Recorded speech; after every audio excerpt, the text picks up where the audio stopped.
So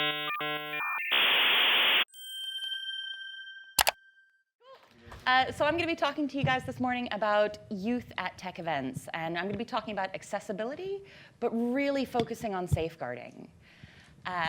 So to introduce, I'm first going to say that I am I'm a little bit older than most of the crowd, and decidedly, pointedly, just lethally uncool. So a lot of this is going to be awkward, and I'm sorry for you. To give you a bit of background, I'm a former school teacher, and that's going to influence this talk in a couple different ways. There's going to be a lot of very awkward audience interaction, which I'm going to love. So good morning. Good morning. Yay! Cool. So I'm going to get you guys to raise your hands. At some point, I'm going to ask you to take a picture and tweet it to people, which you'll love. But having been a former school teacher, I'm now focusing on nonprofit projects that really touch on access to technical education and access to technical spaces. And this makes me really, really interested in keeping young people involved in our communities and giving them safe and equitable access to sort of tech. The difficult thing about safeguarding is best practices and your legal responsibilities really vary from location to location. So a lot of my experience with consulting and safeguarding for tech has been in the UK and US. So the talk's going to be very general. We're going to touch on general things you need. It's going to be a little bit UK-centric, but I think are lots of us from different parts in Europe. Who's from sort of Europe proper? Hey, all right. I won't get it too British then.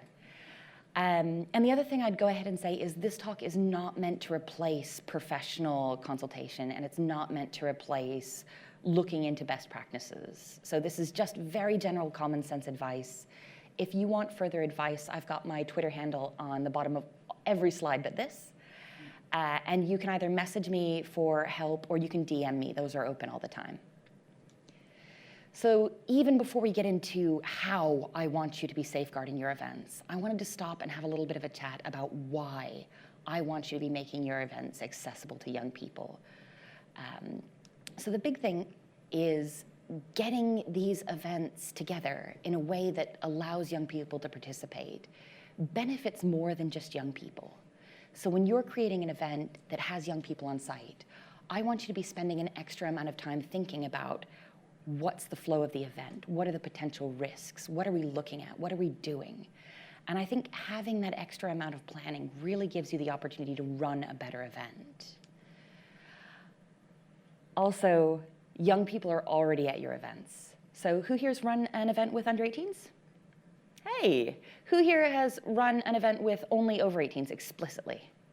All right, keep your hands up? Keep your hands up if you've run an explicitly over 18 event that you are positive has not had any under 18s on it. Seriously? You guys check IDs? Okay, you checked IDs? Yeah. Young people are getting into your events. If you're a university hack, I've seen young people at university hacks. I've seen young people at very explicitly, not explicitly, but aimed at 18+ professional hacks. Young people are already at your events. Not knowing that young people are at your events does not absolve you of liability. So if things go wrong, saying, oh God, we said it was only for grown-ups, is not going to save you. So the young people are already there. I want a little bit of extra thought in keeping things safe for them. And I usually swear on this slide in the demo, so we're going to try it again. Young people are pretty awesome. Young people are amazing.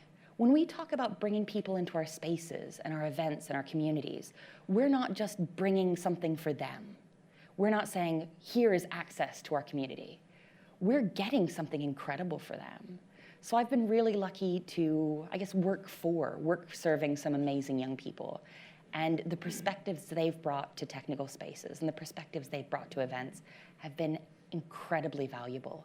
So when you talk about opening your events up to young people, it's not about helping them so much as a mutually reciprocal relationship. And I'm not going to get too earnest and starry-eyed, but it's just right. I like to think that everybody here cares about creating diverse, accessible events, cares about diverse communities. Everybody cares about diverse communities? I love how like two people who weren't paying attention were just like, oh God, yes, yes, that. The same way I would not want to see you excluding women or the neurodiverse. I don't want to see people being excluded based on their age. There are amazing developers who are under 18, and I really want them the exact same access to spaces we have. When I see tech events working with young people, I tend to see two very, very common approaches. Either, yeah, we can have young people, and no additional thought towards safeguarding. Don't do that, please. Another really common thing I see is people saying, oh, do you know what? We've thought about safeguarding, which is already better than many. We've thought about safeguarding, and it's too hard. Safeguarding is too hard. We can't have young people on site. And safeguarding isn't hard. Safeguarding is hard work. It's not difficult.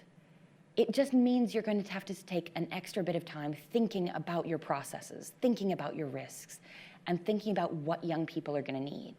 It's extra work, and it's exhausting, but it's not hard.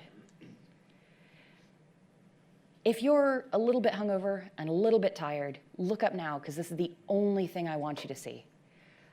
I'm going to spend the rest of this talk talking about how I want you to have young people on site, how I want you to make things safe for young people.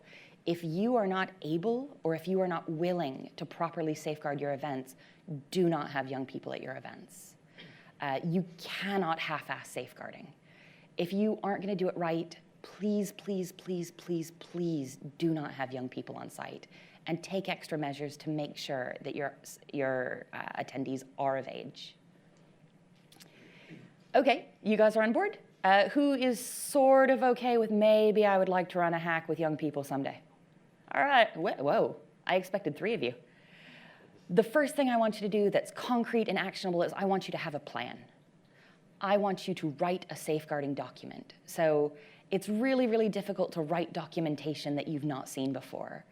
Take a look at local organizations. So folks here in the UK, I really recommend the safeguarding documents that the Scouts put out.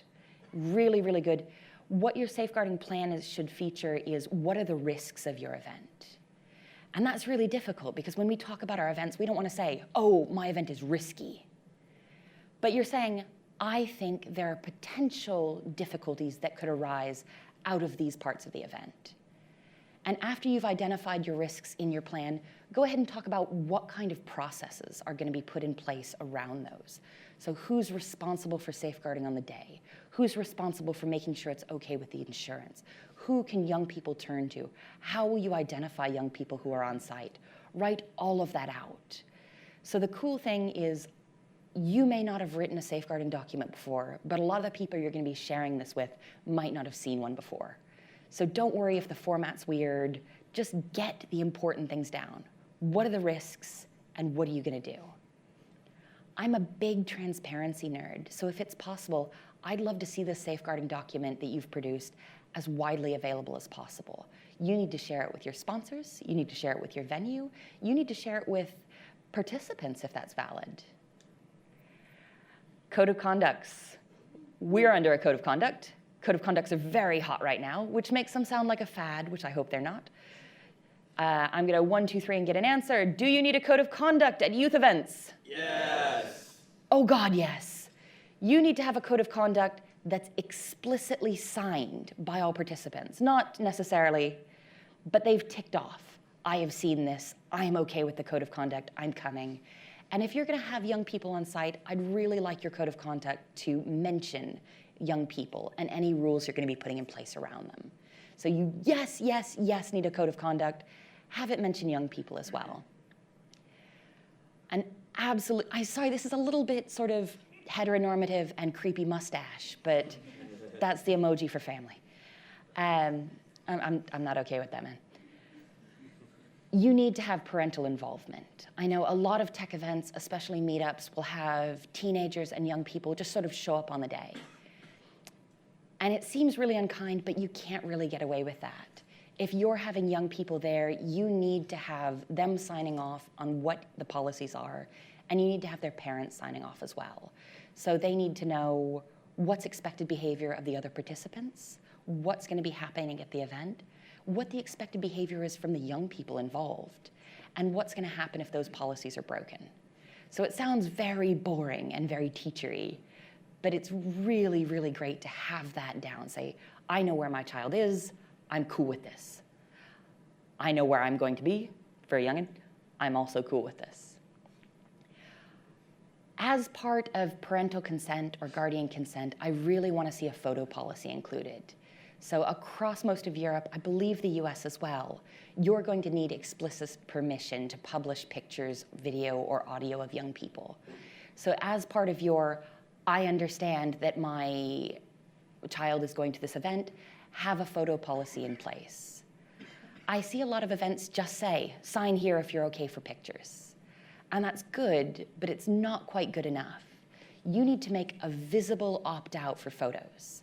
So not every parent is going to want their child photographed. Not every young person is going to want to be photographed. Not all of us want to be photographed right about now. I've seen a lot of different approaches to visibly marking photograph policy. I really, really like different lanyards. Has anybody seen the different colored lanyards at events? Just sort of mumble and yell at me. What do we think about those? Amazing. This is apparently a thing. This is one of those things where having children on site, having young people on site, and having safeguarding policies makes the event better for everybody. Not everybody wants to be photographed, and having a photo policy to cover young people is going to make it a lot better for everybody involved. Be visible. So you need to have people on the day who are responsible for safeguarding, and the young people involved and participants as a whole need to know who they are. So I really like to see specially designated volunteers who are mentioned as part of an orientation. To call out somebody who did a really great job, Bar Camp London had young people on site for the first time the last bar camp, and they made identifying their safeguarding person part of the orientation, and actually made signaling out like, these are the young people, don't be weird to them, part of the orientation. Make the responsible parties very visible and make it very clear that they can be approached for different things. If you have a problem, if you have a question, make it as explicit as possible.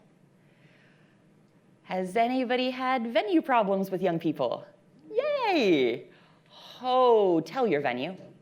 Yes, there's a very good chance your venue won't like it, and yes, you could lose the venue. But you're not going to lose the venue a week before or 2 nights before.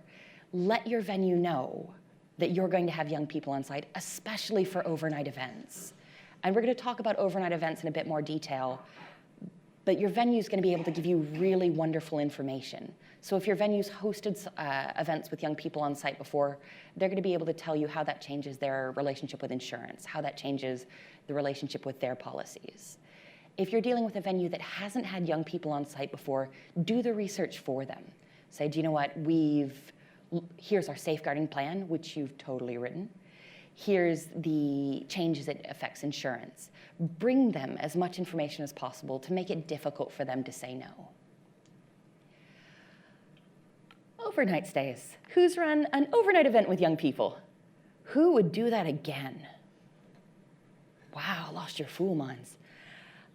Overnight events with young people are really, really challenging. I'm not going to go into them in great detail, but I will circulate some resources after the event about this. You need to have a lot of things to keep people safe at an overnight event. And you have to have a ton of things to keep young people safe. So who has overnight events that just have open access to alcohol, so a beer fridge? Yeah, you can't do that with young people on site. Who has separate sleeping spaces for young people? You totally need those. I love you guys. You're going to need to have specially designated sleeping spaces with appropriately background checked mentors, either directly outside or ideally sleeping in the room with a bunch of stroppy teenagers. It's challenging to get people to do it, and it's really challenging to get people to do it right. If you haven't run an event with young people before, I do not recommend your first event with young people being overnight. A great way to get around this is to require parents to be involved. Have them bring their parents. It's not cool, and the parents might hate it, but it's a way to really sort of get past a lot of the difficult points in overnight stays for young people. The same way I want your volunteers to be incredibly visible, I want your young people to be as visible as possible. So I've seen a number of ways to mark young attendees. The worst one I've seen is nothing. So if you have no way to differentiate your underage participants from your of-age participants, there are a lot of extra challenges. The second worst thing I've seen is somebody just putting a sticker on your badge. None of you drank while underage, but those stickers come off real easy. Great things I've seen are different colored lanyards. Again, very, very easy to swap. Wouldn't necessarily recommend them. The minimum viable safeguarding I'd recommend in this case is a different colored wristband that can't be removed.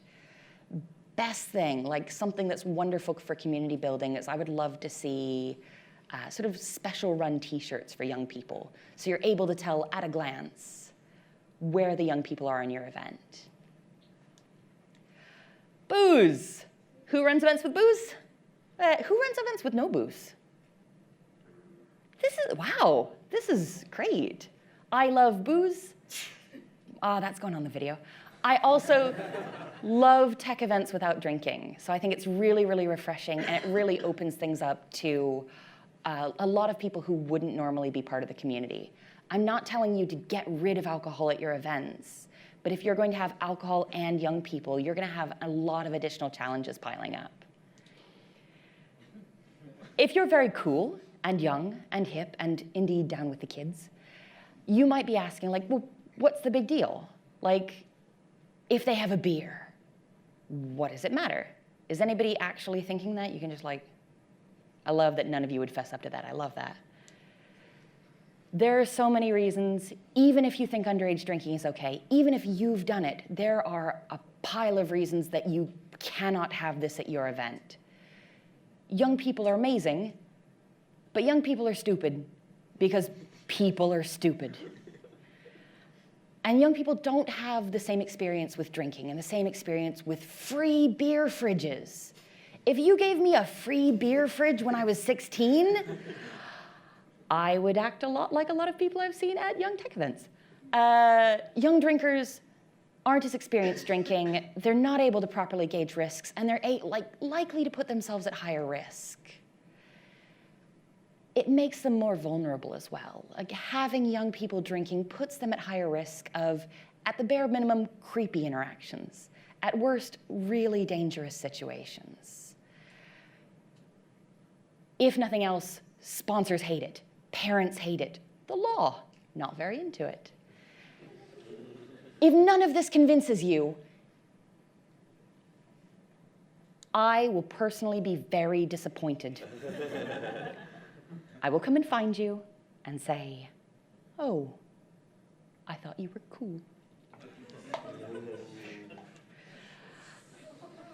Also, booze. Even if you don't have the young people drinking, which if you've managed to avoid that, you are doing such a good job safeguarding. It's very challenging.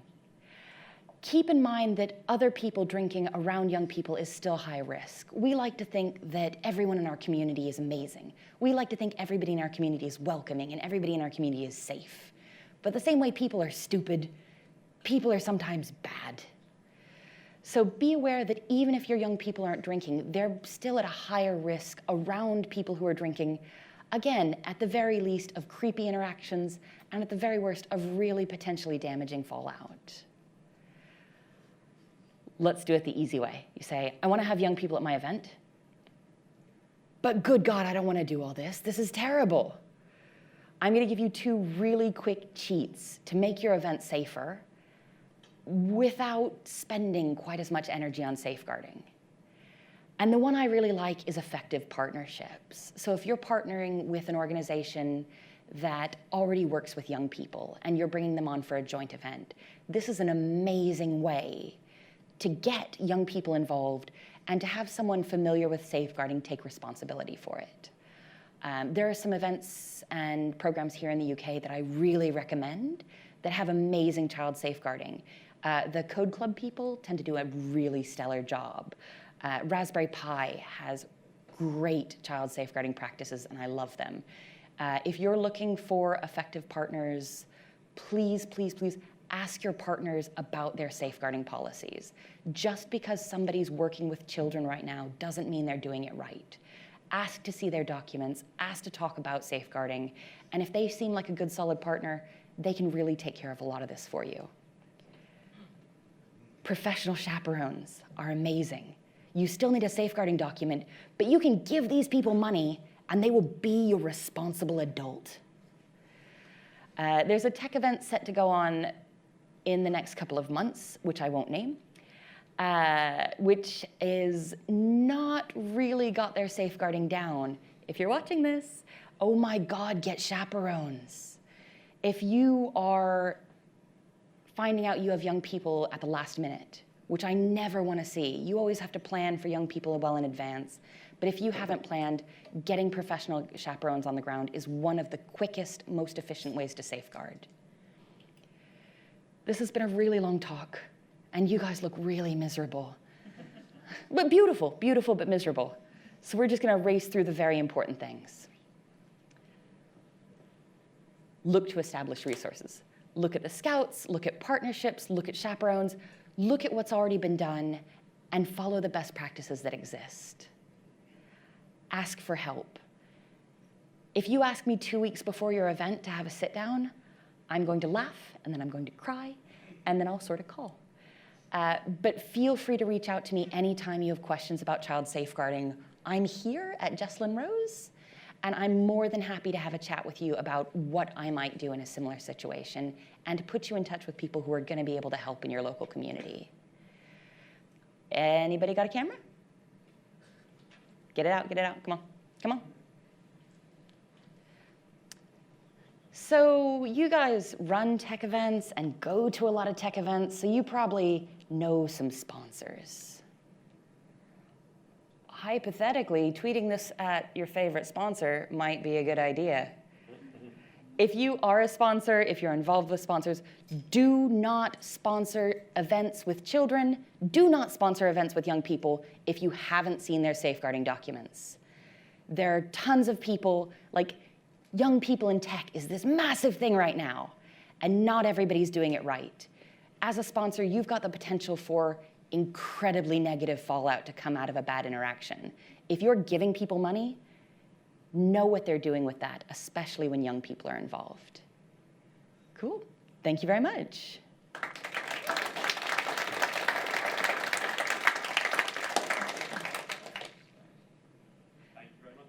Okay.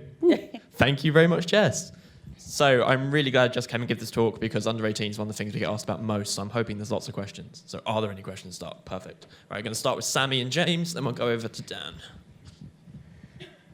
So do you suggest like we rent hotels to put all the young people overnight after 10 o'clock, for example, and bring them back at 8 o'clock in the morning rather than dealing with all the overnight aspect of the event? That can be a good way. You still have a lot of safeguarding issues around keeping them off-site, so you still need to have best practices followed there. You still need to have background checked chaperones at the hotel, on-site, sober, which is something I should have mentioned. If you have young people on site, your volunteers can't be drinking.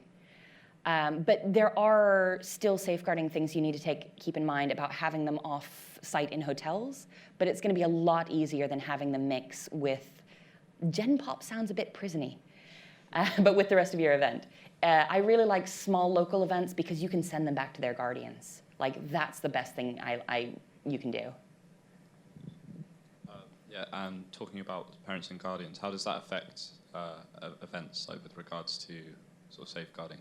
Is it to make things easier, or if they come along? Yeah. If the parents and guardians come along, you're still responsible for providing a safe environment, and you're still responsible for the safeguarding documents and telling your venue. But the parents and guardians involved do take an additional amount of responsibility for their child's safeguarding when they're on site. So for younger children, I personally wouldn't recommend having them around at all without their guardians. 16, 17, I'm much more comfortable seeing them at day events or short evening events.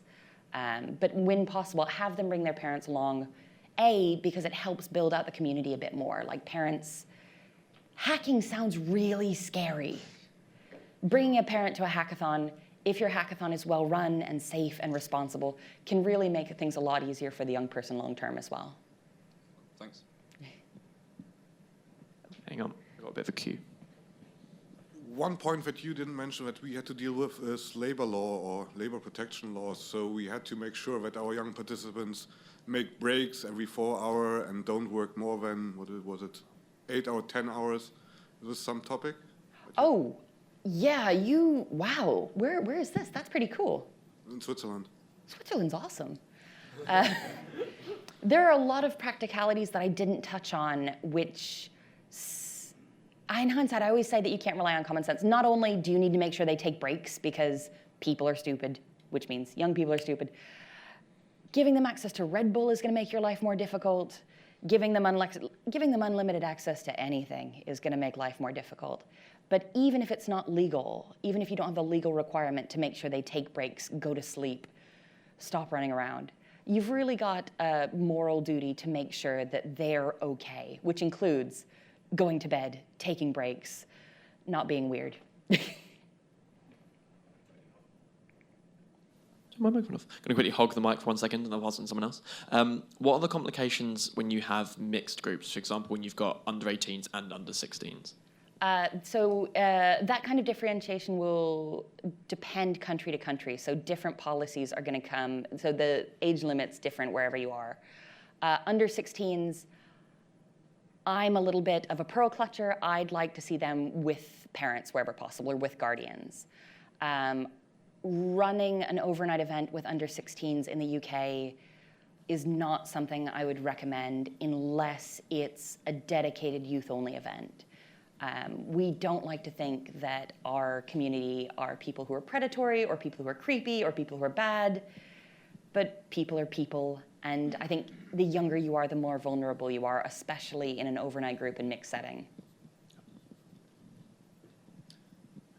Hi, thank you very much. No. I am running a university event, and I'm potentially going to have students that are still 17. Okay. Because they're first-year Yep. students. And for the fact that they're attending the university, does that make any difference? Should I Nope. still be... Yeah. Sorry. Yeah. No, you have the exact same duty of care for under 18s that are university students as any other ones. Which sounds weird, telling a university student to have his mom or her mom sign something, but I would probably just do it for sort of legal coverage and potential face saving. So is the only option then to actually check some kind of ID on registration in order to determine? Yeah, so it's really invasive, but the only way to know that all of your participants are over 18 is to check ID. Oh, sorry, that's a thing. Sorry. No? Thank you. Wonderful. I think we're going to have to end there, but just a reminder, we are having a discussion on this point again later, so I expect you all end up mobbing Jess. But thank you so much, Jess. Please give her a huge round of applause. Thanks very much.